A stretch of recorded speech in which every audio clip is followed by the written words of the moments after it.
Halo teman-teman, apa kabar teman-teman? Semoga teman-teman sehat hari ini ya. Ini media Korea, teman-teman sedang rame ya membicarakan masalah Sintayong dan membicarakan masalah Patrick Kluivert, membicarakan masalah timnas Indonesia ya. Ada beberapa media Korea yang sedang membahas masalah isu Indonesia atau timnas Indonesia. Dan STY teman-teman juga baru saja dipecat oleh salah satu klub di Korea Selatan. Ini beritanya santer ya. Jadi saya bacakan, Sintayong baru saja dipecat setelah 2 bulan menangani Ulsan HD ya, salah satu klub di Korea Selatan. Jadi banyak orang Korea Selatan meremehkan kemampuan Sintayong. Bahkan Sintayong bisa membawa timnas Indonesia peringkat 127 bisa mengalahkan Arab Saudi ya. 2 kali tak terkalahkan oleh Arab Saudi itu masa masih diragukan, kata Sintayong. Ya, Sintayong dipecat dari kursi klub Korea Selatan Ulsan HD. Pria berusia 54 tahun itu hanya bertahan 2 bulan setelah ditunjuk pada Agustus 2025. Ulsan memecat Sintayong setelah hanya meraih 2 kemenangan. 10 pertandingan ya, jadi 2 kemenangan dari 10 pertandingan, 4 hasil imbang, 4 kalah ya. Jadi dari situlah mulai muncul kembali tentang berita-berita spekulasi bahwa Sintayong akan menggantikan Patrick Kluivert. Selain karena performa jeblok di Ulsan HD, pemecatan Sintayong dinilai karena gaya komunikasi yang buruk. STY bahkan diklaim melakukan kekerasan verbal dan fisik kepada pemain. Katanya ya, kata orang-orang Korea nih. Jadi Sintayong membantah semua itu. Sintayong membantah ya. Bahkan saat melatih timnas Indonesia pun dia akrab dengan para pemain. Itu bantahan Sintayong ya, sejak tahun 2020 sampai 2025. Filosofinya sepak bola Sintayong tidak boleh menyumpahi atau melukai para pemain. Itu bantahan Sintayong ya. Orang-orang menyebut saya kepemimpinan seorang abang, kata Sintayong. Bahkan di Indonesia saya suka jahil dan bercanda dengan para pemain ya, yang saya tak mengerti perkataannya, dan disitulah saya menjadi dekat dengan mereka, kata STY saat diwawancara dengan KBS. Nah, jadi ini yang sedang rame ya teman-teman. Saya lanjutkan dulu beritanya ya. STY turut menolak isu dirinya dipecat ya, karena taktik dan strateginya tidak sesuai dengan Liga Korea. Baginya para kritikus meremehkan pengalaman dirinya semasa membentuk timnas Indonesia. Saya pikir kegagalan saya disebabkan oleh kurangnya pemahaman saya tentang urusan internal klub. Namun saya bahkan 100% tidak setuju dengan kritik bahwa taktik saya tidak berhasil di Liga Korea. Sintayong menuturkan seperti itu ya teman-teman. Nah, orang-orang terus meremehkan pengalaman saya di Indonesia, tetapi bagaimana mungkin tim peringkat 127 FIFA bisa mengalahkan Arab Saudi atau bermain imbang dengan Australia, kata Sintayong. Itu omong kosong. Jika klub memberi saya kekuatan, saya pasti bisa finish di urutan ke-6 besar, katanya ya, di Korea. Nah, dari situ Sintayong memberikan gambaran tentang dirinya ya teman-teman. Jadi tentang isu yang merebak hari ini bahwa Sintayong akan menggantikan Patrick Kluivert, ya kita tunggu aja ya teman-teman.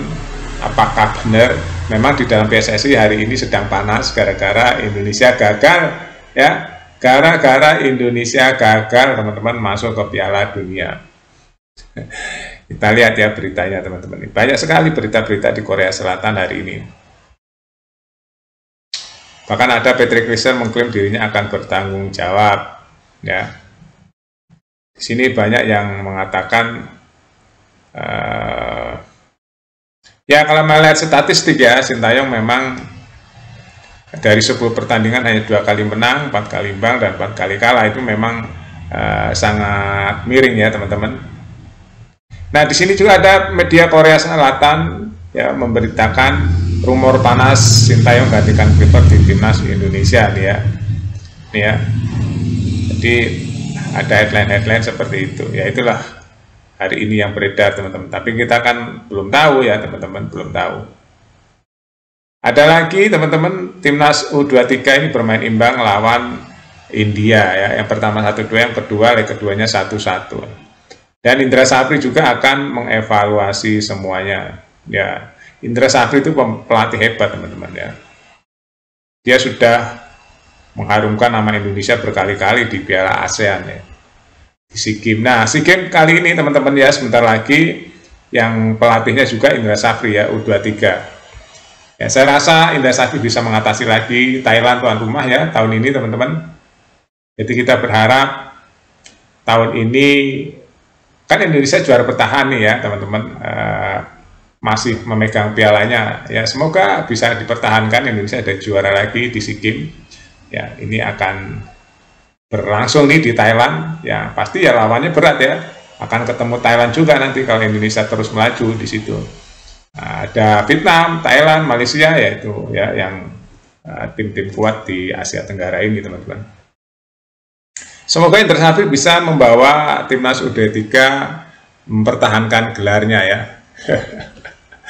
Kita banyak ini teman-teman berita berseliweran ya tentang timnas Indonesia. Yang pasti Patrick Kluivert di bawah Sintayong ya pencapaiannya. Sintayong sudah membawa U23 semifinal Piala Asia, membawa timnas Indonesia masuk ke round 3 sampai round 4 diteruskan oleh Patrick dan gugur di round 4 ya. Nah, ini yang menjadi catatan penting buat timnas Indonesia. Kita sebagai fan timnas ya hari ini belum bisa move on ya. Kebanyakan saya tanya belum pada bisa move on, lagi lagi sedih ya. Jangan sedih lah, kita buka lembaran baru lagi bahwa masih ada di depan mata Piala Asia. Nah, pertanyaannya siapa yang akan melatih timnas Indonesia di Piala Asia ini? Jangan-jangan gagal lagi. Ya, jangan-jangan gagal lagi. Patrick Kluivert, karena otomatis kena mental. Kalau nggak ada gregetnya ya Indonesia akan begitu-begitu saja. Tapi menurut saya pemain timnas Indonesia itu berkualitas ya hari ini. Berkualitas. Tinggal metode-metodenya ya seperti apa supaya greget, supaya tajam. Ya, striker udah punya ya, back sudah punya bagus, tengah juga sudah bagus ya. Ya ini tinggal bagaimana cara meramu supaya ngeblend dan militansinya tinggi, itu yang penting ya. Kita bisa lihat waktu kita mengalahkan Arab di GBK ya teman-teman, itu luar biasa. Habis kita kalah dari Cina kalau nggak salah waktu itu, langsung bangkit ya, dan nggak mau kalah, akhirnya benar-benar bisa menghajar Arab Saudi 2-0. Dan itu yang masukkan golnya Marcelino ya. Marcelino teman-teman, luar biasa. Mencetak gol itu nggak gampang ya, butuh kesabaran, butuh ketenangan. Coba golnya Marcelino semua bagus tuh waktu mengalahkan Arab Saudi ya, dengan tipu-tipuan gerakannya itu. Yang gol pertama cakep sekali, yang kedua juga tinggal nyutik ya dengan ketenangannya. Jadi mencetak gol tuh nggak gampang, butuh ketenangan, butuh kedewasaan, butuh naluri juga, insting yang benar-benar jos ya. Dan itu udah ada di Marcelino. Ya, itulah bola teman-teman ya. Kita tunggu aja apakah Patrick Kluivert masih akan langsung melatih timnas Indonesia lagi atau akan diganti. Pertanyaannya kalau diganti, penggantinya siapa? Itu yang sedang kita pikirkan ya para fan. Siapa kira-kira kalau Patrick Kluivert diganti penggantinya ya. Itu aja teman-teman. Terima kasih, sampai jumpa.